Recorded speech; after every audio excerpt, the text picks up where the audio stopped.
Для одних просто хобби, для других дело всей жизни и основной заработок. Молот Костой – пчеловод с 40-летним стажем. У него порядка 400 пчелосемей. Как признается мужчина, пчеловодство – кропотливая работа, которая требует и терпения, и внимания. Чтобы пчелы делали правильный мед и не болели, за ними нужен тщательный уход. Отец содержал пчел, было несколько, с десяток пчелосемей.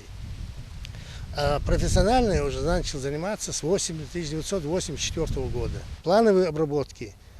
Эти дают нам более-менее держать семьи в рабочем состоянии. После выхода расплода, окончательного выхода расплода, они знают, о чем я говорю, пчеловоды. Когда уже не будет полностью расплода, вот тогда нужно сделать обработку. Ну и должный уход за полосатыми подопечными не всегда спасает от пчелиного мора. В этом году без ложки дегтя, точнее вредных химикатов, не обошлось. Массовую гибель пчел зафиксировали по всему миру, в том числе и в Ингушетии. В Бердюрте полосатые насекомые отравились пестицидами, которые распыляли на полях сельхозпредприятий. Пчел в Бердюрте держит 5-6 человек. Некоторым из них пришлось закрыть свое дело, потому как все особи погибли.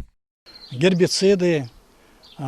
Это отравляющие вещества для таких вот, для пчел, например, для всех животных. А для пчел особенно. Почему? Пчела, она очень чувствительная, понимаете, вот таким вот препаратом.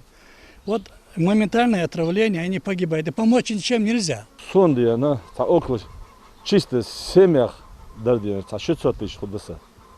День нохря, далярч. А так, царь хуба, пейды, уже аспочведущим.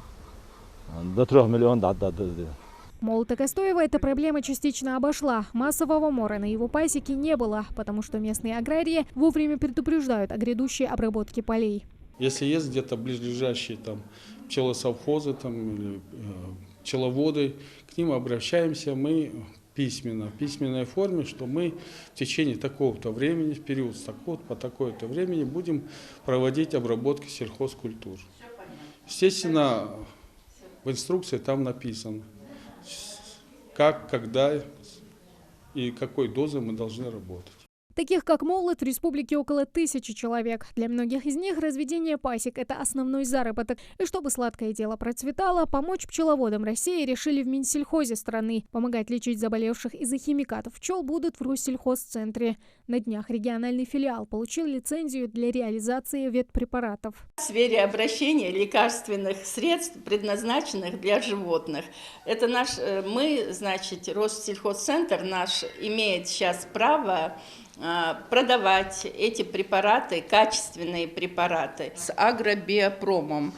И наш уже филиал работает, у нас уже мы получили прайс-лист, какие препараты они нам предоставляют. Пчеловоды могут быть спокойны. Лечить их полосатых подопечных теперь будут качественными препаратами, которые не навредят пчелам. Прошла курсы повышения в Краснодарском крае и 2-недельные. Мне выдали сертификат и удостоверение. Пчеловоды будут заказывать, какие лекарства им надо. Там же разные болезни.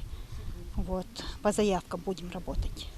Качество ингушского меда успели оценить во всем мире. На международном форуме пчеловодов его признали лучшим. Поддерживать качество марки и не позволять крылатым трудягам болеть поможет Россельхозцентр. Тамара Хашагульгова, Адам Далаков, Новости 24.